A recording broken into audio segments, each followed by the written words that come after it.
Into the SorareData Strategy Show. I am Andrew Laird. You can find me as Lairdinho on Sorare, joined as always on this Thursday, actually. That's not the always part. The always is Sean Newsham, PSU fans too. We are coming to you a day early because we're going to be gone tomorrow. Sean and I are going to meet for the first time in person tomorrow. I kind of I talked about this on Tuesday with Black, who will be there as well. But Sean, I'm getting very fired up for this trip for tons of reasons. And I just saw Nellis tweeting out that he and HG are already together, flying together from Dublin. How excited are you? I'd be more excited if my flight Sunday wasn't so bad. That flight Sunday is just like, I'm dreading it. Not to mention, there's also, I'm not going to say who, but there's a card I have to be like awake for at a time I'd rather be sleeping to go at the auction on the weekend too. So I'm excited, don't get me wrong, but that flight on Sunday is awful. I've looked twice into changing my flight, and both times I was like, does it? So to change my flight, I have the terrible flight. The non-terrible flights are like $300 to $400 more just for the one leg, just for that like 2-hour flight. So I'm like, I can't really justify it. And then also, like, as you know, I'm getting the big chair on Spirit Airlines. So for those who haven't flown Spirit before, in the front, they don't have first class. They have what they call the big chairs, which as a fat dude, I like the big chairs because I have more room. So like it's an extra, like, I don't know, 50% on the price to sit in them, but like it's 2 seats instead of 3, and I actually don't feel miserable. But so like those didn't exist on the later flight. So I'd be paying like $300 more to sit in a smaller chair. Yeah, so I just can't justify it, but I'm excited, but less so because of that. That's fair. Yeah, your flight away just seemed terrible to me. So the flight away is terrible. The flight there is fine. It is what it is. Like everyone's flight there, to be fair, was terrible. Like everyone's flight there was awful. Yeah, Mike, that's what I've told people, because people were like, I don't know if I want to go, and it's like 0.1 for an airplane ticket. Like Laird was trying to not go because it was too expensive, and I'm like, Laird, it's literally like 0.25 ETH. You'd probably buy a stupid card with that anyways. Just call it a day. Yeah, I can confirm that I would definitely buy a stupid card with that. That's not the conversation for today, though. But yeah, no, it's I actually am also flying Spirit, but I did not go with the big chair upgrade. However, I'm in the first row of, like, I'm 1 row behind the big chairs. You get to scope them out, and you get to see if it's worth the money. Right. Yeah. Makes sense. Yeah. Anyway, thank you to everybody who has joined us in chat. I believe Quinny was actually the first one in today, which is a good effort on his part. But yeah, thank you to everyone who has joined us. We are here at our regular time, but on a different day. So we're going to see how the dogs feel. Sean, before we started, said they were very fired up for this one, probably because we missed last week. They had no idea what to do. But Sean, the thing that I wanted to talk about today was this whole like building optimal lineups. And there's a lot that goes into it. What I didn't anticipate was the lineup that you showed me minutes ago, which should be a topic of our conversation here, because you admitted that it was a mistake from what you did. You don't make many mistakes, and I think it's important to talk about that mistake, whether you want to or not. I actually I don't know if it's a mistake. It's obviously turned into a mistake, but I was pretty certain it was the right decision when I made it. But obviously, results-wise, not great. Right. So, but I think that's actually part of the conversation in terms of, I think what a lot of people do is when they're thinking about who's going to be in lineups, and not necessarily like their own lineups. Obviously, you want people who are, players who are going to play. But I think a lot of people put too much focus on what they think should happen as opposed to what they think will happen. And I don't even mean like, oh, this guy will score a goal, but like, so your example today was with Alvaro Medran, and you told me that based on the rotation patterns, he wouldn't play today. But then you also told me that it was like a must-win game, and so he should play. But like, you had the answer, like the rotation, which you had gotten right previously, and you got that part right today. I did. Actually, he decided to go against that. He burned me the whole Champs League because it obviously patterns take a while to realize, right? So like you have to, generally speaking, it will take a couple games to realize a pattern. Well, so by the time I realized the pattern, it was into this game, and logic said that they would not be stupid morons. But as we know, people are stupid morons and make decisions. So I generally go with the logic that's like, oh, they're not going to be absolute inept, but typically you see ineptitude just peek its head out. So it was a calculated risk that did not work out well that I wish I could plop anybody in that played for 30 points, because that's probably all I would need to definitely win. Yeah. Yeah. So, but I think that's the good point, is the calculated risk, where I think people tend to underestimate the risk that's actually involved in the decisions they make. And Asian Champions League is difficult. Yes. I'll put it that way. Yeah, because of the roster rules and different things. Like, I've actually been really good with picking Marinos during the Champions League. Like, I've been really good with them every leg of the Champions League, I think, where I was able to sort of understand what they would probably going to do, and they've done it, except for today. Eduardo didn't play, but I knew today could be wonky because I knew they could be saving some people for the last game, because that's like the big must win against John Buck. Yep. So I figured there might be a situation there that could affect it, and I was right. Maybe I don't know, because Eduardo could just be rotated out because they want to rotate him out too. Right, just because they want to. Yeah, he looked like he got banged up again on the last game they played. Like, he got up limping at one point. Yeah, I think at least the first point in this conversation is, you can do all the research you want in terms of like what you think should happen or or what you think will happen, but doing what you think should happen is like, we're not picking the teams. Yeah. We're obviously picking our SO5 lineups, but like what we think makes the most sense doesn't mean it's going to happen. And so I think people spend a little too much time trying to justify their opinion of what will happen, and it ends up being a much bigger risk because you're not thinking about what the manager thinks will happen, and the manager's decision is slightly more important than what we think. Well, the issue is it's hard, like for me, like, it's hard for me to be like, wow, someone's going to be a moron, because I'm like, when it's a clear spot where like someone's a moron. So I generally sit there, I'm like, okay, well, this is clearly, you're a moron if you do this. And then I like rule that out because I just give people the benefit of the doubt, when in reality, people are just morons, and I should just accept that and understand that, like, oh, this person's going to be a moron. Yep. Which I do. Like, to be fair, like, I do understand that them being a moron is totally within the realm of possibility, and I do accept that. It's just always hard to overlook, like, hey, this is logical and common sense what they should do. They're probably going to do that. And to be fair, most of the time people do that. It's just sometimes people are too stupid to get out of their own way, and it's difficult, especially coaches. Like, I'll tell you what, you don't watch this, but the USFL, like, they hired the most idiotic coaches possible. Like, Jeff Fisher is like in the league, and they have 8 coaches. They have 8 head coaches. Like, the one guy cut a player, basically ended his career, basically, because he wanted a pizza instead of a chicken salad because he doesn't like chicken salad. And it was just purely like, I'm watching the video. They had a video of it because it was on a reality show, and I'm just watching it. Basically, the coach is like, bro, I'm a moron. It doesn't matter what you say. I'm too stupid. I'm an idiot. And I'm just watching him like, man, you're an idiot. Really, what he said was like, it doesn't matter that you didn't like that food. You just eat it. And it's like, dude, this guy's a 25-year-old athlete who's trying to eat something that he actually wants to eat to get his body the proper nutrition. And you're cutting him because he didn't want to eat something he does not like. And it was like, watching, it was just like, you're like, oh, you're on a power trip, bud, because you are an idiot and it will never have this opportunity again. But again, NFL coaching in general, you just see common moron after moron just funnel in because that's how it works. Yeah, I was going to say, the USFL obviously are the coaches that can no longer coach in the NFL, so it's not overly surprising. This dude I'm talking about, like, he was like the quarterback's coach at like Grambling State or something.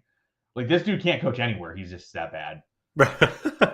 Like, to be fair, like, I hate coaches. Most coaches, not all, but most coaches are people that, like, you talk about someone that's unqualified at their job and that should be unemployed. It's most coaches in most sports, because they're mostly too unable to grasp concepts to win. Like, yes, they can do certain things, but it's like American football we talk about. You and I watch it, so we know about it. They make such basic errors that are so common sense that there's not really black or white. It is like, for example, timeout usage, where if you take a timeout here versus take a timeout here, this time you get 2 minutes and 30 seconds. This time you get 2 minutes and 10 seconds. You want as much time as possible. There's no like gray area. It's very clear what the optimal option is there, and they just have no idea how to find it. Right. Yes, absolutely. So the Madron thing is a little different than most kind of other lineup decisions we saw, because that one was more a, will the manager decide he plays? Fitness is obviously another one. I find that you are much more conservative when it comes to playing guys who are potentially injured. Like, you go out of your way to not play them if there's like the slightest doubt.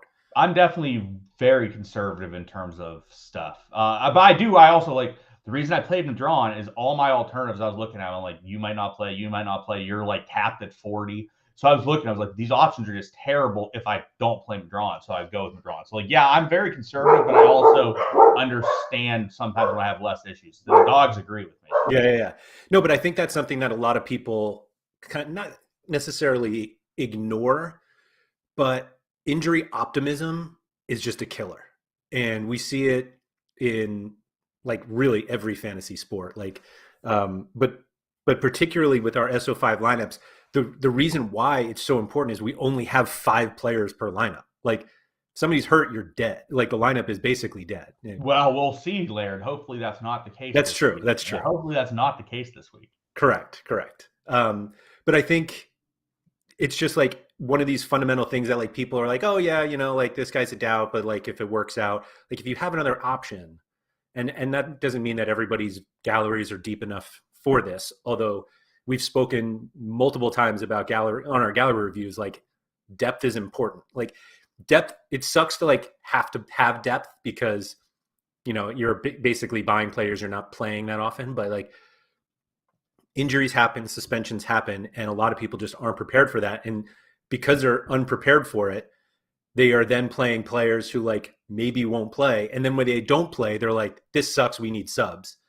And it's like, because you made what you probably thought was a calculated risk and it burned you, now you're looking for like a solution that gets you out of the mistake you made, as opposed to just realizing you made the mistake. Yeah, people definitely struggle with that for sure. And I mean, don't get me wrong, like I would much rather see subs. I do think, to me, the biggest negative and the thing that people dislike the most is a deadline. Like, if your lineup is dead and you don't have a chance, that's not fun for anybody. It doesn't matter who it is. Like, I have 30 lineups on a weekend. If my priority D3 lineup that I care about is dead immediately on Friday or something, like that's not fun for me. If you have one lineup and your lineup's dead, definitely not fun for you. So it's something I definitely think they need eventually. But like a lot of time, your favorite example is Donnarumma. Like when people just plow in Donnarumma and then they're like, oh my God, Donnarumma didn't start for the 15th time out of like 30 games. Like, oh my God, how did that happen? It's like, I mean, obviously, like that's how this situation's been working the whole season. This isn't a new situation. The only people that I think like when you can justify a mistake is like, hey, or not like a mistake, but like when you can justify like being pissed off, like so-and-so's out. If you're like, man, this guy started, like I think I saw the other day, like I have Kim Jin Hyun for Cerezo. He started like 89 straight games. Like Handanovic was a good example yesterday, right? Like Handanovic just didn't start because he had back problems and Radu probably cost them the league. Like, it's like, all right, you want to complain about Handanovic? That's totally acceptable because that one is not like that happening was ridiculous. Sure. Yeah, but that was totally out of your realm of knowledge. Yeah, like, nobody knew that was coming. So correct. I wouldn't necessarily like that happens. Yes. And if people want to get upset when those situations happen, like I get it, but they also happen so infrequently that I don't think it necessarily warrants a rules change so that we're covered by it. Agreed. Like, by the way, Hatanaka is not going to be eligible for the specialist or underdog as a U40 player anymore. Thank God. That 120 he ripped today is definitely going to. As we're doing this, I was working through my specialist and underdog limited lineups because I'm crunched for time a bit today, so I was working through decisions. Half the time we were talking, I'm like, should I play Coates or should I play Dusan Tadic or Carlos Gil? And I'm sitting there, I'm like, difficult decisions to make. Rough one. I It don't is know how a you tough get one. through your gallery sometimes. So when you are getting, or this process that you're like working through now, we'll skip your absurd limited lineups where you can play anybody. But is the first thing you look at the prize pools and then you go from there? Yeah, but they've been stable recently, so like I'm not really looking at them as much. I mean, I'll look at them right now because I haven't really looked at them. Yeah, they're pretty stable. Like they've been pretty stable recently, so it's not something I do. No, you want to know the first thing I do, which I told you about last week? First thing I do is look at Carlos Gil's matchup every week. That's the first thing I'm doing because I'm like this week I'm like, oh, Carlos Gil against Miami at home. That sounds lovely. Yeah. Because I have his rare and his super rare, which means that Gas 2 is getting both of those. Gas 2 is getting super rare. Gas 3 is getting the rare. By the way, I hate the rare pro and rare divisions and super rare divisions. Division 1, 2, 3, 4 was so much better and easier. I hate it because eventually we're going to get to the point people are like, what are you talking about with Division 2? Because so many people on the platform are not going to have had it. But yeah, so first thing I do is I look at Gil because I know that if Gil has, realistically speaking, there's very few spots where like I wouldn't be like, okay, this is a good spot for Gil. It's very few. Like it's got to be away against someone that's pretty good in the league that holds possession to where he's not going to have enough of a chance. That's not Inter Miami though. So I look at what Gil has because if Gil has that stuff, I know that my Division 3 is going to be incredibly strong because I'm going to have. I'll have at least one other rare that's good, and then I will at least have a goalie that's fine or whatever. It's goalie. So it means that I'm going to give my two best super rares there. My D2 I will prioritize, and then I go my general path. This is how I generally go through things: is U23 rare pro, gas rare pro, gas super rare, challenger rare pro, America Rare Pro. I don't prioritize Asia at all because it's not worth it. I get to that like last. I do all my Asian stuff last. Then I But you go use Asians to in AllStar. yeah, and then like D4 and D2 don't matter because it's a different player pool. So like I will generally do U23 rare. I also do like Champ Europe Rare Pro. Then I do like Champ Europe Rare, U23 Rare. Then I do Gas Rare. Then I do Challenger Rare. Then I do America Rare, then I do all my Asian lineups. And my D1s sort of set themselves because I only have so many people that can go in those. But like I know going in, like I'm probably going to use these uniques here, and if I need to use a super, I know who's probably going to be there. So like the D1 lineup setting is sort of just totally different than what the rest of mine are doing. Where do you start out with stuff? Yeah, AllStar Rare Pro is like where I start every week, and I actually thought that I would end up playing basically the same. Like I play Carlos Hill there every week, Yeah. and so it's really a 4-player lineup. And I had been playing Vela, who was a killer, and then I finally didn't play him last week, and he scored. But I think Caprari outscored him anyway, so that was fine. But like what I've done recently, so that's the lineup I prioritize, and so I want to prioritize U23 Rare Pro, but I don't have the super rares for it. So then it's like, do I prioritize, U23 Rare, but like all the rare divisions, and I realize this doesn't apply to everybody, gallery size wise, and frankly, mine isn't even built for all of this.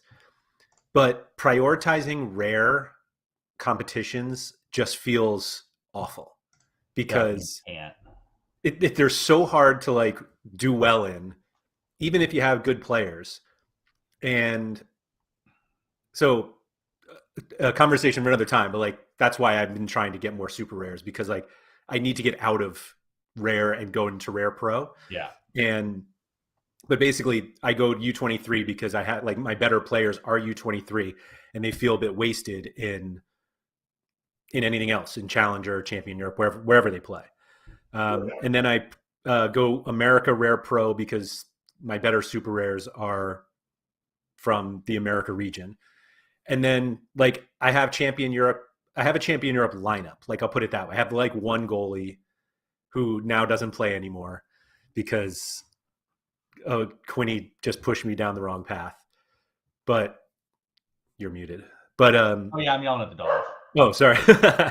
So what I've actually done recently is just given up on Champion Europe, and like I knew that I didn't have like a podium worthy Champion Europe lineup, but I was like, if I can win like some tier threes, sell them, maybe sneak into tier twos, and it just like hasn't worked well enough, and we're like towards the end of the season. Whereas the what I was doing was actually making like my all-star lineups worse because I was not using Champion Europe players in there. And we've talked about this before, how like that's really stupid to like use Champion Europe players in All-Star because you're like paying a premium for guys who have the scores of cheaper players from Asia and America, or even Challenger. Um, but I actually didn't pay like a ton for my Champion Europe players, which is also why they're not very good in Champion Europe. But I've essentially like recently started just breaking that up. And so I've really tried to go with the quality over quantity. And so basically Champion Europe used to be like one of the first lineups I did because it was like, these are my Champion Europe players, let me just put them in. But now I've actually moved away from that because I'm not competitive enough there. But those players can help me in All-Star based on the other All-Star players that I have. So I've been doing it that way. But like Quinny said this, like it feels like a year ago. It wasn't nearly that long, but it was like when they redid the divisions. I remember everyone was like, "Oh, at the time, Division 3 got worse because they like kind of cut back on the prizes." But it's still like we're months later, and it's actually the best one. Like the quality of the prizes are the best. The scores aren't outrageously higher in Rare Pro than they are in Rare. Like I tweeted something the other day that showed like 2 super rare lineups win most of the prizes in Rare Pro. But from a point perspective, like if you put all your best rares in Rare Pro, like you can actually, well, if you have good rares, you can be competitive without super rares. You're not going to win all the time, but you know, you can be competitive. But I still don't do that. Like I still buy super rares because they'll still score better. But I think like All-Star Rare Pro and when it was previously All-Star Division 3 has been the best and like is still the best. And so that's where I start every week. Yeah, so we've talked about before that like using your champ cards in gas being bad, but like really I think it's bad because you should just trade them out for pieces that are better. Yeah. In reality, like it's not a mistake from week to week basis to use them if it makes sense. Like for you especially, like it makes the most sense for you to play your best players. So if your best players in the priority lineup. So if you want to play Benjamin Beauregard, like you just play him because he's the best player, best option to go, and your champ Europe lineup's not good, what you said. Yowza talked about New England being bad. It's pathetic how bad New England is. But like that's what like literally it's Carlos Gil and then like Adam Buxa and then like I don't know, like 9 below replacement level players. Like it's terrible. Like the talent on that team is so lacking. But Gil is still able to produce because he's the MLS GOAT. But I would say we don't care how good the team is. Nope. They can lose every game. That's all I care. Like Gil being down like a goal or two is like the best because the other team just bunkers and Gil just eats. But like Omar Gonzalez is embarrassing. I call him out. I'm like, this guy's going to cost him a goal immediately, then got subbed to half because he's terrible. Granted, some of this is because of injuries, but their depth is terrible. Brad Knighton, like I could have had a better game last week than Knighton in net. Pretty positive on that. It was just watching these guys is rough. Like these outside mids, they're running like Emmanuel Boateng. He has no idea what he's doing. They're running Renix. Renix is terrible, but they need someone with pace, so they're playing Renix. And then they're playing like Matt Polster and these other guys. It's like watching it's terrible. But yeah, like I mean, last week or 2 weeks ago, I think it was 2 weeks ago because last week my lineup wasn't terrible. I had Gil in a nut matchup and I had Lewandowski in a nut matchup, but I didn't have a good champ Europe mid, so I ended up playing, or I didn't have a champ Europe like utility piece, so I ended up breaking off Gil and played him in gas with Gil, and then Lewandowski with Gil and gas. And then I was like, my best matchups, period, were my interstack. So I played Handanovic, Brozovic, and Skriniar, super rares, the super rares of Skriniar and Brozovic in gas, just because Gil had such a good matchup. And that was my best things to play with him. So a lot of the time, you just have to sort of be like, this lineup is really good if I make some maybe weird moves that don't make as much sense, and you plug them in. So like I haven't really looked at my team yet this week, and so I don't know who I had. I know Masato Morishige is possibly injured. So for those of you guys watching, since I know we've talked about him a lot on this show, he's not been in training. There hasn't been like photos of him in training, so people think that he might be out. They actually, lineups for that will actually be out before lock if you want to wake up early, which I will, unfortunately. Yeah, it's terrible because matchup's really favorable. But like, if he was healthy and I wasn't really worried about it, good chance I would have prioritized him in Gas 3 this week. But if I have like absolutely nobody and then like Sriniar's in a really good spot and Gill's playing Inter Miami at home, I would totally consider playing Sriniar super rare in Gas because it just makes the most sense to prioritize my best player, which is Gill. Yeah, I think the problem that I had was I say that I'm prioritizing lineups, but I don't really prioritize them. Like I'm like, AllStar Rare Pro is my top lineup, and then I go to like make the lineup, and I'm like, oh, but I can't use this guy because I'm going to use him in Champ Europe, and it's like, or U23, and it's like, well, I'm not really prioritizing the lineup then. Like if you truly need to do like you want your best players, it's really hard to like use your best players that also kill other lineups. Correct. But the issue is that most people's best players, like me, my best players are not Champ EU players, with the exception of like Lewandowski. Sure. Like my best players are in Asia and in America because they are a lot cheaper to have elite level players there than it is to have Champ EU guys. Like for me to get like Neymar, it's going to cost me like what, 2.5 ETH. I can get I can get Tadic for 1.5, let's say, right? Like I mean, I'm just using literal the top end. Like if I use Tadic, then I'm saving 1 ETH and getting a better player than, let's say, Neymar, hypothetically. Or obviously, like maybe that's a bit tight because maybe Neymar's let's pretend like I had Haaland and like, all right, Haaland's 6.5 ETH. Well, I can just play Tadic and Gas and get the same player that's better for cheaper. So it's one of those discussion points about how things need to sort of make sense, and you got to prioritize your best players. And like for me, my best, you have the same best player. Our best player is Carlos Gil. So I want to maximize Carlos Gil as much as I can. Yeah. So we actually, that reminds me of something else. Chani just typed in the chat. Chani, you did miss the first 30 minutes and may have missed the Morishige news. So you'll have to go back and watch that. That's all. But so the Gil thing, a good friend of ours recently acquired a Carlos Hill card. And he was like, yeah, I'm going to play it in, America Rare or America Rare Pro. And we were like, you can't do that. Like you need to play a player like that who is one of the best scoring players on the platform. You need to play that player in the competitions that give the best prizes. And there's like this added problem with getting somebody like Carlos Hill because it's a total waste to get him if you don't play him with other good players. Because like the last thing you want is to like throw out a Carlos Hill captain. He bangs out like the easy 100 that he gets. And then you look around and everyone else is in 40s because they're not that good. So like part of the optimal part of Carlos Hill is using him both in the right competition, which you and I think is, or at least for the rare, is AllStar Rare Pro. And he should be surrounded by your best players because he's the best likely that most people have. And like, if you want to actually get a return from that card, you need to use your best cards with him. Yeah, I mean, when this happened, we laughed at him. Like we literally laughed at him separately. He had two separate conversations. But his conversation with me is like, I'm going to run Gil in America D3. And I'm like, you're an idiot. You're a moron. Then he like messaged Laird like at the same time, just separately. And Laird and I then like came together and like, can you believe this idiot trying to do this? And it just made We didn't call him an idiot. Yeah, not to each other. Laird didn't call him an idiot. Laird's probably nicer. I called him a moron, I'm pretty sure. But like, yeah, you just can't play Gil. Actually, he did a dive into like where Gil rares used. You know, like where there was like 150 Gil rares. Do you know where they were? Most of them were AllStar Rare Pro. No, shockingly, it was very even. Oh, that's correct. That's correct. It was more in AllStar Rare Pro, but there were enough people in America Rare Pro. Like you played that card in Rare Pro.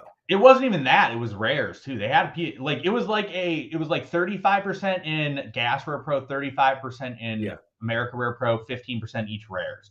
That's a lot of Carlos Gills going in those divisions that you just did not go in.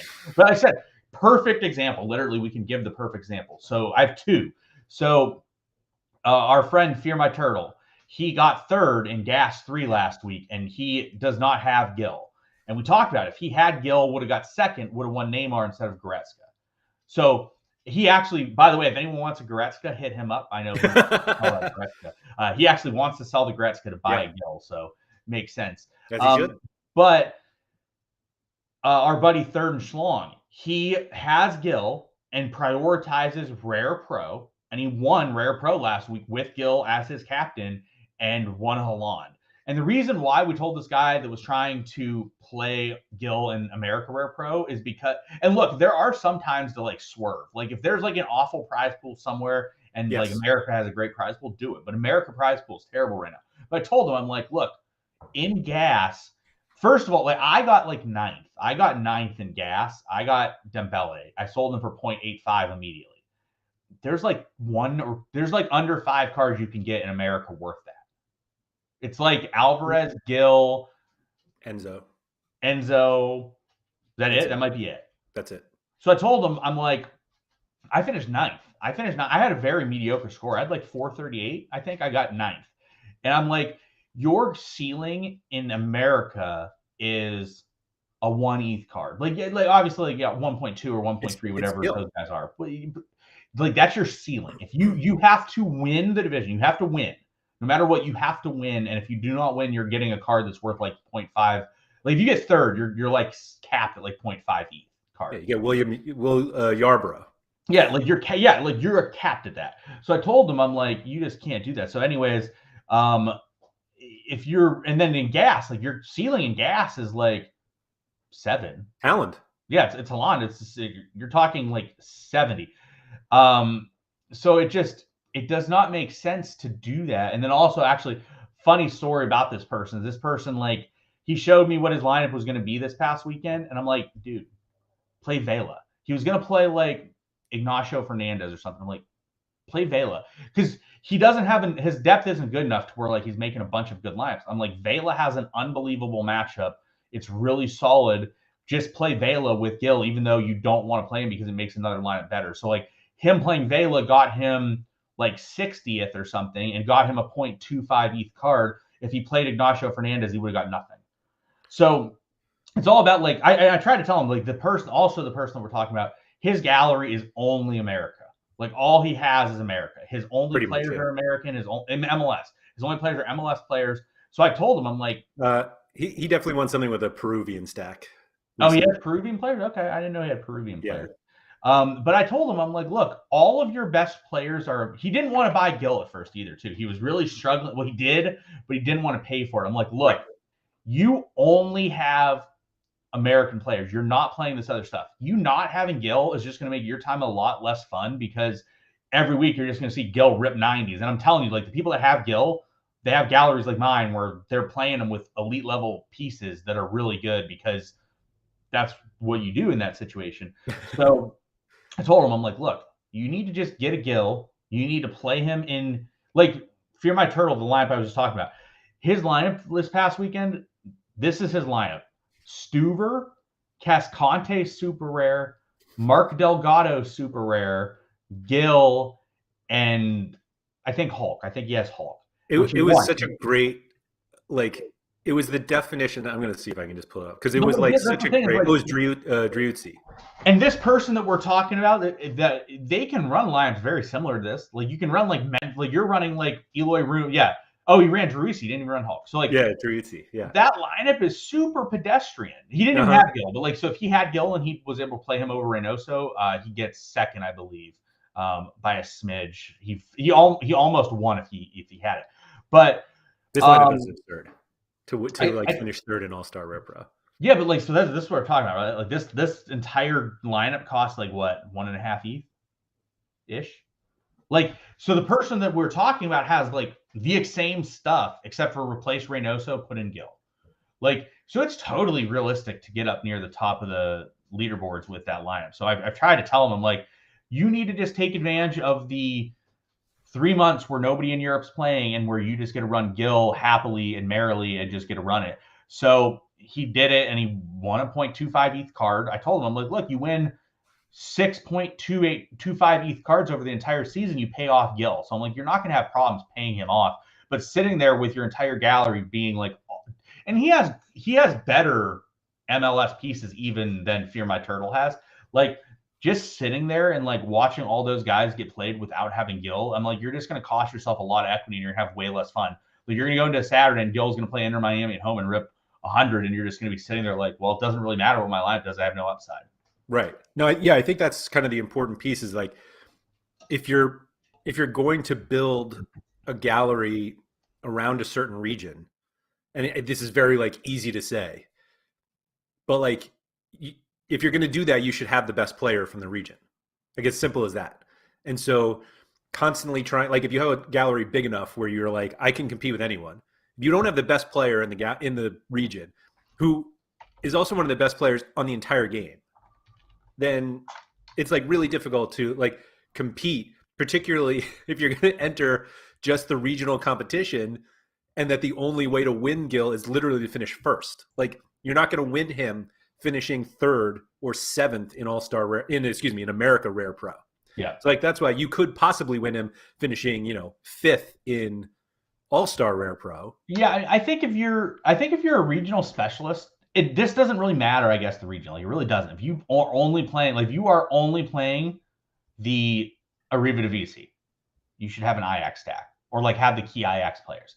Right. If you are only playing like U23 Rare Pro, you should have Yuri and Timber. If you're playing only like Champ Europe, you should have like Kimmich. Like last week they gave out 2 Enzos to 1st and 2nd. That's awesome. Yeah, which was surprising. It was actually like U23 Rare Pro, I think, was not even a card as good as that. It kind of dies after, like, obviously Castellanos is good. Hazel's like one of the few U23 options this summer. But like after that, like the guys are all fine, but they're not, if you finish, that's what it is. Like you finish 5th, like Johnny Russell's a good card, but I don't think you're like going crazy for it. Yeah. So Bullstar makes a comment about Gil being an expensive card and how you need to not do that if you're within your budget. I agree with that. So look, we're talking about players that are the best players. We're talking about guys that you should really have. If your gallery is like a 2 ETH gallery, you shouldn't have Carlos Gil. But the person we're talking about, his gallery is like 25 ETH gallery. Like I kind of feel, here's an interesting discussion point, because I think it's valid. I think it's a worthwhile discussion point, period. How much do you think you should tie up in one player as like a top end Laird? Percentage wise of your gallery, like your gallery is 40%. How much would you feel comfortable having one player be worth in your gallery? I've honestly never thought about it. I've thought about it. I think it's an interesting thing. For me, I think the number would be like 3%. If I had a smaller gallery, I would be willing to go for like 5 to 6%. But like for me, it's probably 3%. So like 3% of my gallery is probably like 9 to 10 ETH. So I think like I would cap myself at like, if I had a card over 10 ETH, I would be very uncomfortable having that card. I'd probably sell them to get a different card. I think if your gallery is like 2 ETH, you should really not have any. It's different. It's difficult. Right. The bigger your gallery, the lower the number gets. Correct. Like if you're 2 ETH is hard because you need to have a rare goalie, we've talked about. Like, so that's going to cost you 20% of your gallery, 25%. A forward is going to cost you the same thing. Let's pretend you have a 10 ETH gallery. What is the most amount you'd be comfortable with a player being in your gallery? Yeah, even like 10% seems really high at that point. And so like having a 1 ETH player in a 10 ETH gallery just feels, it's probably a goalie too, which it makes it even worse. But this is actually, like, you and I talked about this yesterday or the day before, that I was looking to acquire a super rare goalie of a rare that I have already. And you were like, I don't know if you should be so invested in a single player. Yes. And I think that's true. I think you should. Yeah. Yeah. So like Bullstar said less than 20%, which I think that makes sense. I think that, so Francisco talked about his gallery is worth 1 ETH and he has a limited Enzo, which he bought really cheap, great price on Enzo, but it's now 20% of the gallery. So now you have to look at it like, for Francisco's sake, let's pretend, and obviously we don't want this to happen, but like pretend Enzo blows out his ACL tomorrow. All right, well, that's a big hit to your gallery that's not being replicated. So like, I think that investing, there is a pro. I will say, so here's the thing. There's, for lineups, even if you're a smaller gallery, like if you're a smaller team, having like that marquee player, or like, and this doesn't mean it needs to be Gil. It could be like, you could have, I don't know, Reynoso, right? Like Reynoso's 0.2, 0.25. It's a good score, right? Like, let's say Reynoso, you have Reynoso. You could be like, all right, this is the guy that I'm going to like hang my hat on. He's going to be the guy that's like my main cog. I think having like a main cog elite type of player would make sense. And so Call Me Coops talked about his gallery's 20 ETH, and he would not really want a guy over 1.5 ETH. I think that's totally realistic. I think for me, it would even be less. It would probably be like 1 ETH. Like if I had a player over 1 ETH, I would be like uncomfortable having them, because then if you have a guy that's 1 ETH card, he's very integral to your day-to-day life on Sorare, and not having him due to an injury is going to be incredibly detrimental a lot of the time. Yeah, I think the other thing that you have to consider is, because all the high percentages, like for the lower galleries, it's going to be a goalie, right? Like it's probably going to be a goalkeeper that is taking up a good chunk of the value of your gallery. And the problem is that if they get hurt, then like your lineup is gone.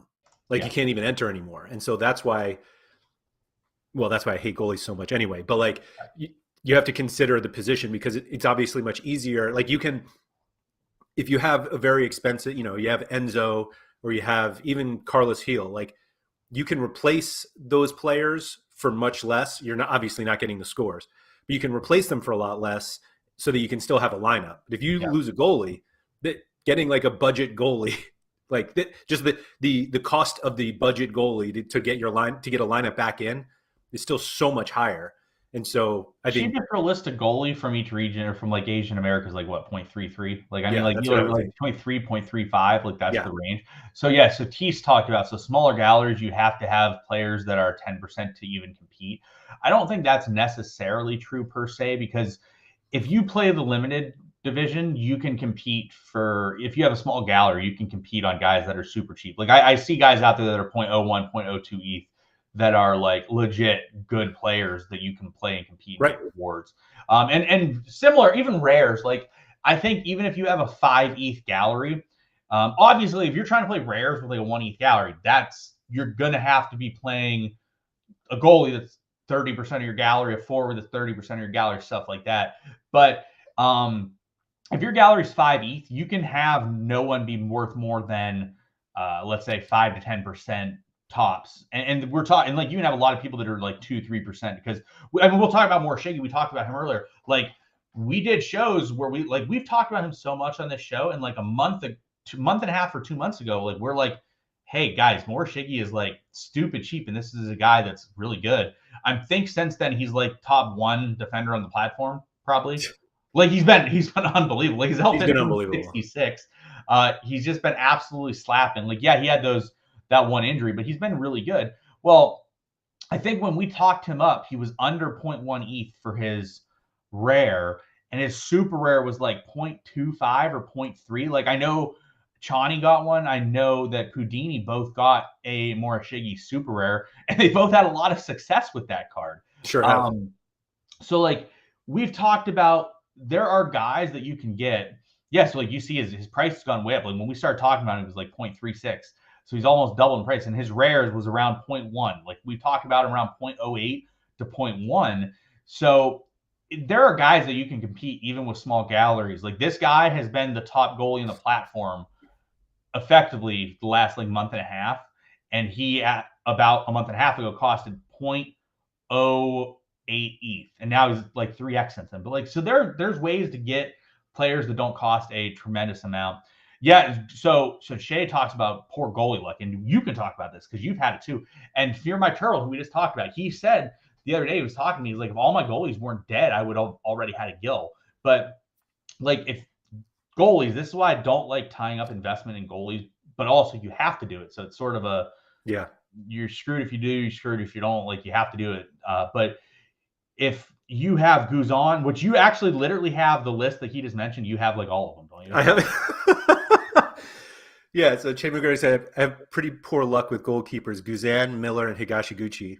So yeah, I had previously had Guzan. I sold him last season, but I had Miller. So I have Miller rare and Debasi super rare, and I'm like, I'm just going to run that.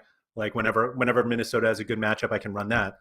Miller gets benched after like missing a game because he was sick, and then yeah, Higashiguchi was like kind of hurt, and then he had surgery, and yeah, hopefully he's back. But yeah, like I think it was Quinn who said like the goalkeeper is just your price of admission, and then you can like play everything else. I agree in our free to play game here. So, but yeah, like I don't enter as many. Like my lineups are worse because I lost two. Trying to think, I feel like there was another one that I lost. Well, obviously, Pau Lopez is dead now, but yeah, it's like so. Thankfully, my gallery is big enough where I can enter other things, but like I'm not entering nearly as much now because I lost goalies. And the depth I have are just backups at this point. Yeah, and I think so. Tish just talked about 10% for players you bought. I don't really count that. Like, let's pretend you had a gallery that's like 2 ETH and you have Enzo Fernandez, because like you could have got him for like really cheap. Yeah. If you bought him at the end of the year, and all of a sudden he's worth 1.5. 1.5 ETH can buy you like 8 really solid players. Whereas like Enzo's great. Like, don't get me wrong, Enzo's great, but like you could buy 6 more Shiggies who score 66 L15 for the same price as Enzo. Whereas like if you just have Enzo and Enzo tears his ACL, you are in a world of hurt. Whereas like if you buy 6 more Shiggies and 1 more Shiggies out, the other 5 are still playing, you have a lot more options there.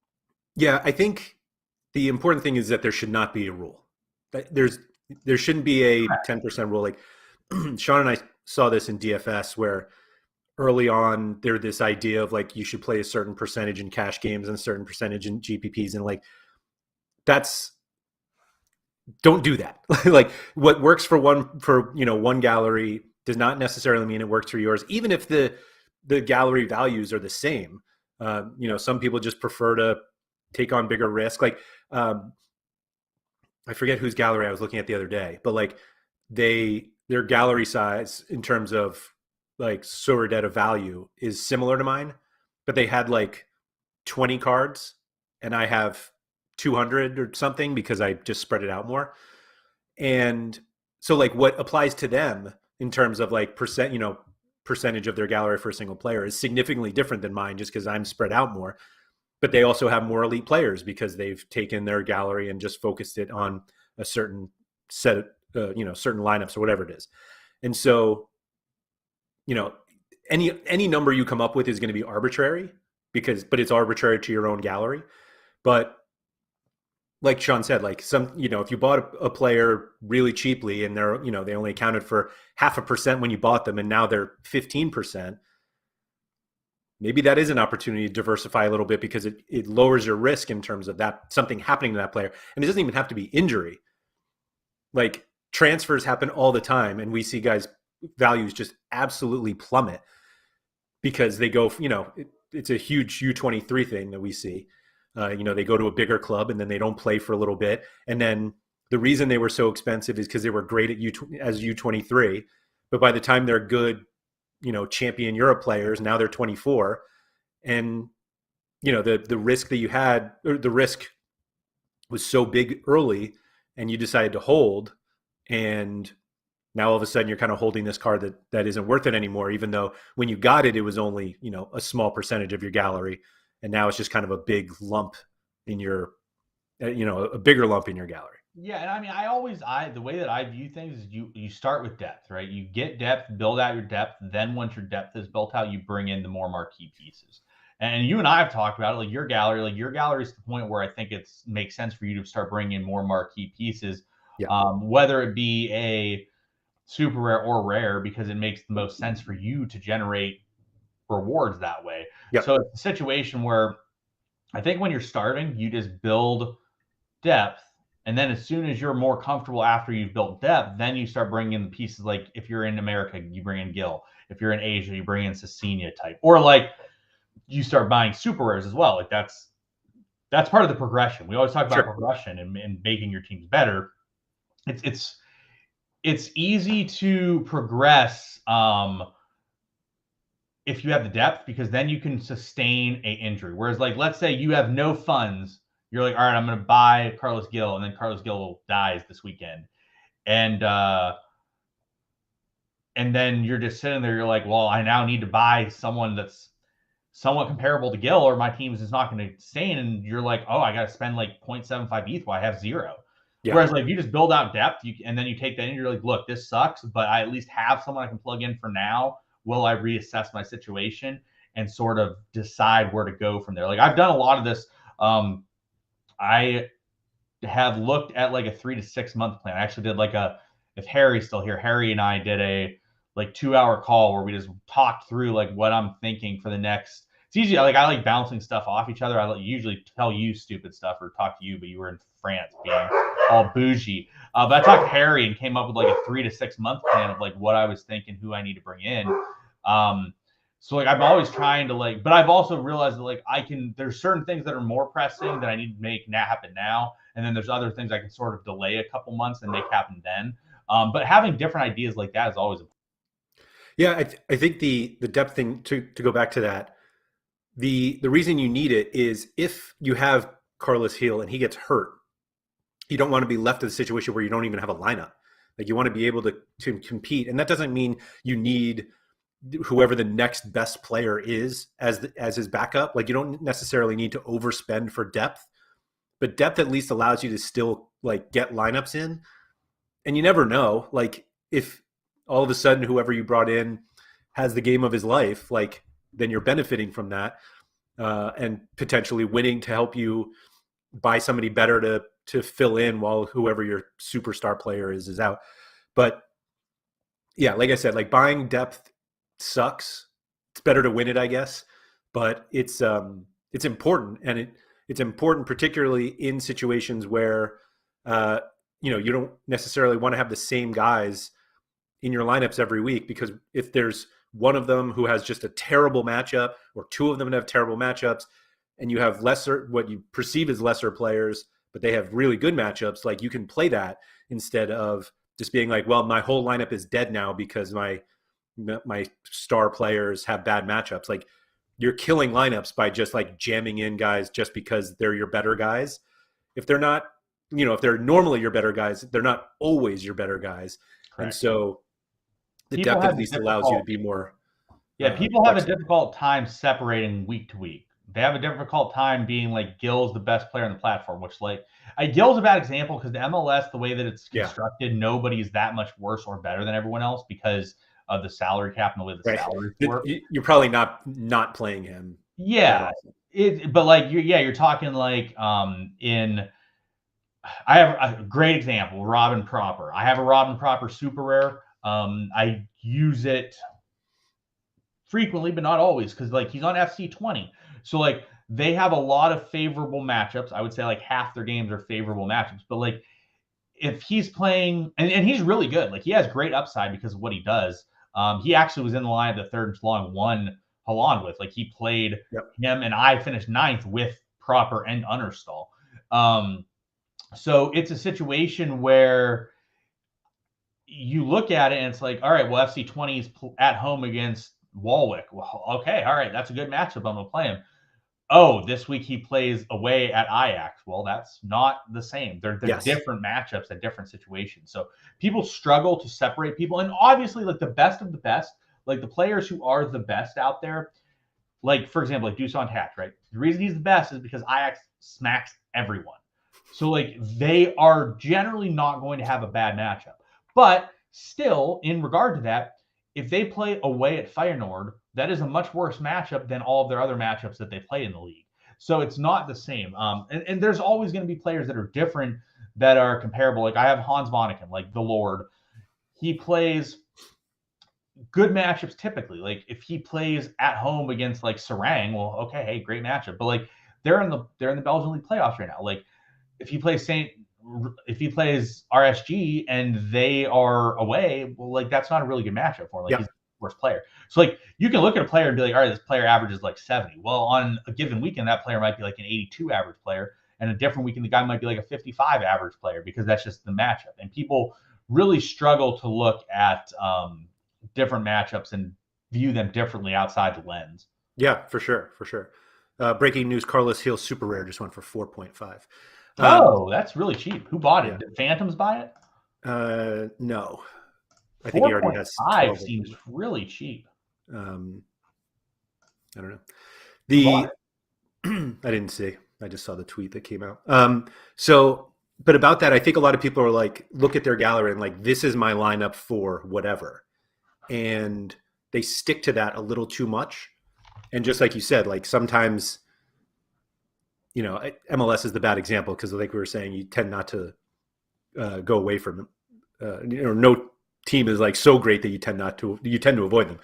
But it's just important to recognize that like you really shouldn't ever have a team that you play unless your gallery is small. Once you develop enough lineups, regardless of scarcity, like you really should just be able to play like your 5 best players in one lineup. But like people get too stuck in this is what I play here. And then if one of those players has a bad matchup, they kind of ignore the fact that the lineup probably won't do that well. And instead of making a change to something else, taking a player from another lineup, it's like, well, no, this is just what I play. And so I just keep going. That's not optimal. And that's kind of like what the whole point of this is that like we want to build lineups that are optimal for each competition. And, if you have enough depth, then you really shouldn't be running the same lineups all the time in every in the same competitions. Yeah, for sure. It's a situation where like I will say, like we talk about Gil and playing him in like Rare Pro. Yeah, so Tecker just said so. A bottle bore, shockingly, was who sold Gil. Huh. Yeah, and Diego's bottle. I think 4.5 is a great price for that. Yeah, I'm so far away from. I guess. Yeah, there hasn't been one traded in a while. That's crazy too, which is kind of nuts. It's because it's the price that's out there. Like I think the low offer was like 7.8 on the market. Yeah, let's see. He got that card. Gosh, the Gil, Carlos Hill, and 5.7 for TAA Super Rare is how he initially got that card. That seems not like having a Gil in the summer sounds. If you're a big gallery, you don't have a Gil in the summer. That's just like Gil Super. Like if you are like a top gallery, and you don't have a Gil Super. That just sounds like not a great time. It does. Like, and we kind of said it at the beginning, and some people in chat were like, "Well, not everybody can buy Gil," but like for those people who can buy him, not having him is a huge hole. That's all. Yeah, I think we've talked about this before. One of the biggest successes for me on the platform, one of the reasons where I am is because coming on last year around this, like I came on in like January of last year or February, and my opinion was I thought Carlos Gil was the clear best player in the MLS. I didn't think it was Ladero. I didn't think it was Valeri. Didn't think it was Vela. I was like, Carlos Gil is way better than all these guys, and he's going to score way better. I bought a Carlos Gil. Do you know how much I bought my Carlos Gil Super for on auction? 0.9. Yeah. And like, I mean, I'm curious how much I've generated with the card because it's just, but this is the whole, like, I won it on auction. Like no one else was there on auction to buy it. And he has generated me like 10 ETH worth of rewards. Sure. And it's only going up. And that's like, I used to not use him as efficiently as I do now. It took me a while to realize like I should not be playing this guy in America 3 or in AllStar 3 even. I even played this guy in America 2 before. Like that was back when America 2 or like Division 2 was really good, like at the beginning of last season. But I don't need a Bucks. I would definitely look at a Tati or Ferreira Techers. I'll have to look and see what a bottle board's got over there though, because those just aren't on my radar. Actually, I did look at Barco yesterday. I just don't think he's locked in as a starter. He worries me a little bit at River Plate. No one is there. Armani, that's it.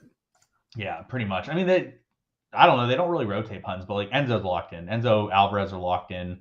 But like Taylor Cruz, like Taylor Cruz is the biggest joke on the platform to me. The poster boy of this podcast here. he's just so good when he plays, and then like he plays like 3 games in a row. You're like, all right, De La Cruz is good to go. Then you don't play him. Then it's like knee injury, sat out of nowhere. Then you're like, all right, well, I'm not going to play De La Cruz now because he's got a knee injury. He's not going to play for the next month. Boom, De La Cruz, 90 minutes. Lap 79, yeah. Yeah, just no big deal. Just rips 90 because it's super simple. I would say if you were truly trying to limit your risk and build your optimal lineup, you would just not even own a Nicholas De La Cruz card. I wish I didn't own a De La Cruz card. I hate that card. Somebody asked me to trade him the other day as part of a deal, and I was like, I can't give him up. No, that's the problem. You can't. It was after his 3 good games, and I'm like, no way. He's good now. You can't. Well, you can't sell a guy that you know can be really, really, really good. You can't sell that for peanuts. It's just not good. If you're selling guys like that for peanuts, you're doing things really wrong. Yeah. The issue is like I also don't want to have him in my gallery. So it's like it's tricky. I think it's extremely underrated to sell a player that is always tempting you. Like getting rid of them to not even have the option is exhilarating for some players. Yeah. I haven't done it with De La Cruz yet, which the reason I own De La Cruz still is because I overpaid for him. And I remember when I bought him, it was one of those like, it was an auction and I was like, that's too cheap for him. And I was like, I threw a bid in before I went to sleep thinking there would be like 19 more bids after I bid. And I woke up and it was like auction 1. And I was like, oh, okay, this guy's great. And then, well, here we are today, still with him, ruining my life. You see how much that Joao Moutinho went for? Yes, without looking. If you haven't looked, Joao Moutinho. I did just look, and I'm not surprised who bought it either. I'm not surprised who bought it. 2.9 is a lot for Moutinho. That's a guy that like has a not long track record of being good. I'm not a big fullback guy anyway, so. Well, no, but I mean, even like looking through, so I mean, he's okay. I don't know, 3 ETH for him though seems like a lot. Nanzo, if you're watching, seems like a lot.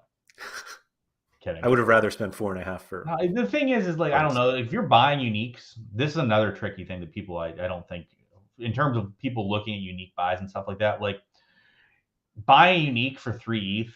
Like if you're like, oh, 2.5 was the number, you paid a lot at 3 ETH. It's like it's not really that much in the grand scheme of things for people buying uniques because a lot of the time you're just buying because you need that card for whatever reason. Yeah. And like that bloats the price way more than it would be otherwise. So like. Even if I like for me, like also it's a vacuum thing, right? Like for me in a vacuum, Moutinho unique should have been like 1.5. Who cares if it's 3? If it doesn't take long to pay off unique if you have the right setup, which Nanzo does. Like Nanzo has a setup where like that will pay off in like two game weeks. Like it's not a big deal. Yeah, that must be nice. Well, I mean, yes, I average like a season-ending injury to my uniques like once every like 3 weeks. So I should be good this weekend, knock on wood, because I just ate one last weekend in practice. So I probably am due for one in like the middle of May now. That's what I was gonna say about De La Cruz. He's always injured in training too. He's never injured in a game. He actually I messaged you because you guys you and Black messaged me about him yesterday playing it, and I watched the game and the announcer said, quote unquote, sort of. If there's one guy that can persevere through this injury he just got during the game, it's Nicholas De La Cruz. I'm sitting there, I'm like, we must be talking about different Nicholas De La Cruzes because if there's one person in the world that I don't think will persevere, it's him. He will persevere during the game. Yeah. And then when he goes to training today, he'll be like, which you won't find out about, and then he'll just be dead for next week. And then all of a sudden he'll be like ruled out for a month, and then boom, De La Cruz back in the line the following weekend. Yeah, hat trick. Anyway.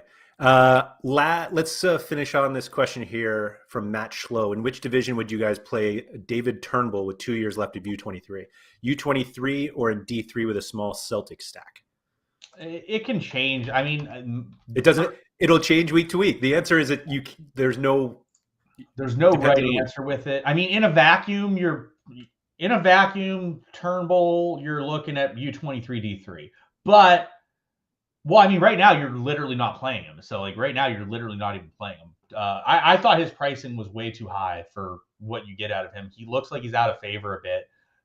It would be worrisome to me. But, like, assuming so Francisco about the gallery review, sorry about that. We didn't do one this week because we had to push it up, and neither of us had the time to really look through a gallery review.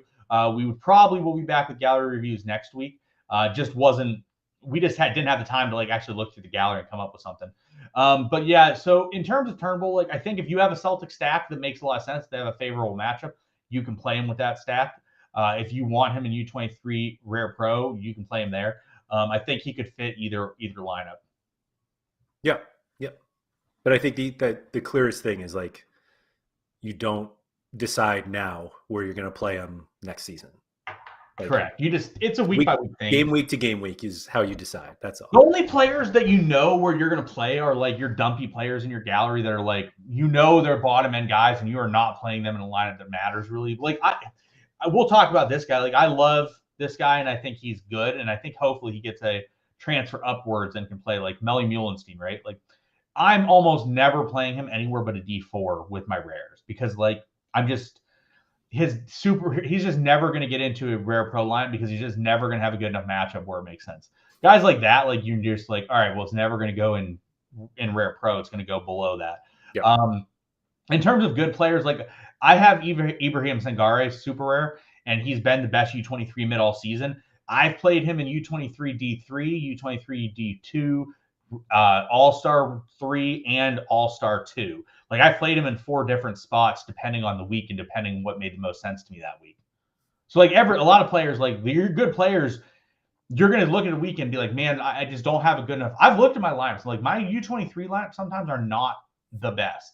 And if I'm like, all right, Sangare has a great matchup, my U23 D3 lineup is not the best, I'm going to play him in gas instead because it makes more sense for me there. So it's really a week dependent thing. Yeah. Yeah. No, I think that's the whole point right there. Yeah. All right. Thank you everybody who has joined us in chat. If you guys wouldn't mind hitting the like button below on the video, anyone who's listening to the audio version, if you could please rate and review it wherever you guys are listening. I will be back next week with Andy for Sorare Andrews early in the week. Sean and I will be back at the end of next week for this strategy show with at least one gallery review. I doubt we do 2 because two takes too long. I think. We actually have talked about doing a layered gallery review as well, which would be fun to sit there and pick it. But I feel like I pick at it all the time because we just talk about it all the time. So right. I'm always I know Laird's gallery probably better than anyone but my own on the platform because I just know what his decision points are week in, week out, and know when Joao Felix is hurt, he's in trouble. Yeah. All right. Thank you, everybody, joining us. We'll talk to you next week. And Sean, I will see you tomorrow.